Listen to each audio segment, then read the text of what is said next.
अगर किसी मुजरिम को ये लगता है कि अरे अपील कर कर वहां पर अपील का टाइम लंबा खींच लूंगा, तो अध्यक्ष जी मैं ये कहना चाहूंगी कि उसका भी ये उम्मीद पूरी तरह समाप्त करता है ये संशोधन, क्योंकि ये संशोधन ये कहता है कि appeal directly division bench of high court को जाएगी, यानी कि जहां पर 2 जजेस न्यायपीठ पर बैठे हुए हैं, और अपील भी मात्र 3 महीने के अंदर अंदर समाप्त कर कर उसका फैसला सुनाया जाएगा।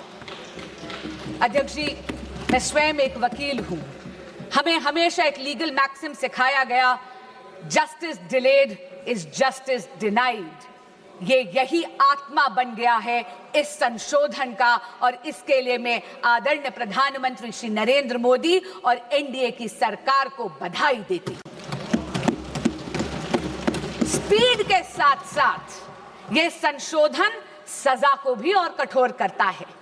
आप ये देखिए कि अगर साधारण अपराधी है तो उसको 10 लाख नहीं 50 लाख का जुर्माना देना पड़ेगा अब, और उसकी सजा भी 3 से 5 वर्ष की बजाय 5 से 10 साल तक बढ़ा दी गई है।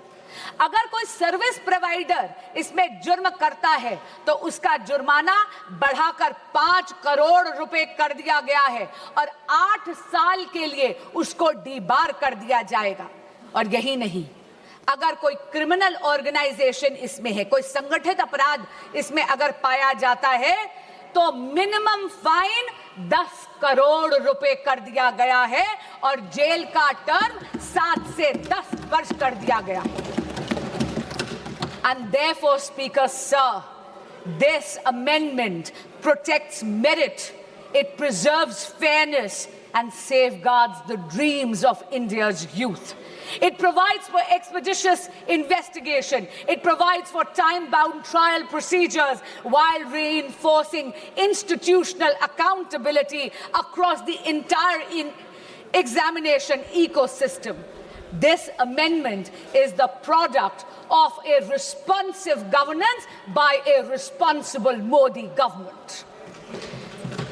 But Speaker Sir, this reform is not in isolation.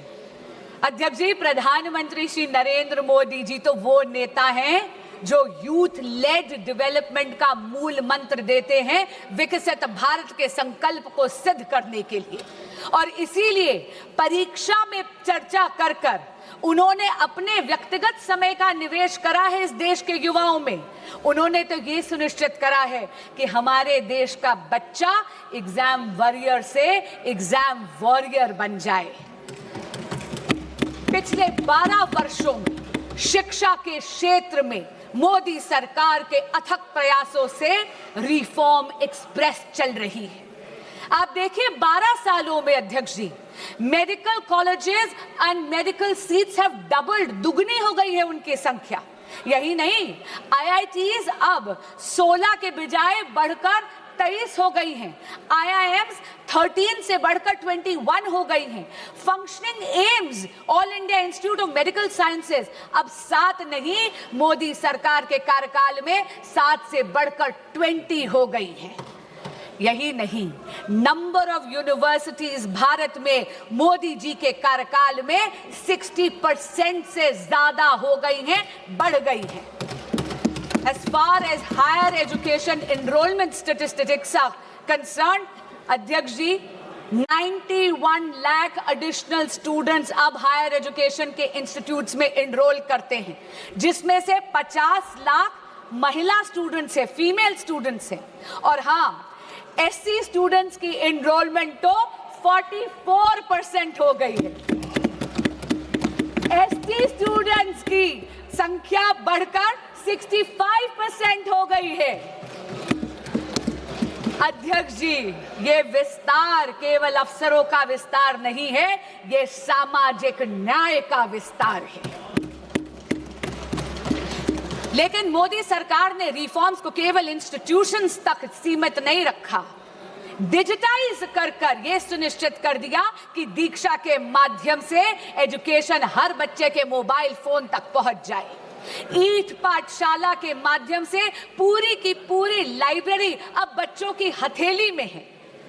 CUET जैसा एडमिशन प्रोसेस के लिए एग्जामिनेशन लाकर एडमिशन प्रोसेस को और ज्यादा पारदर्शी यानी ट्रांसपेरेंट बना दिया और NEP 2020 में भारत की एजुकेशन सिस्टम को रिजिड स्ट्रीम से मुक्त कर दिया गया है।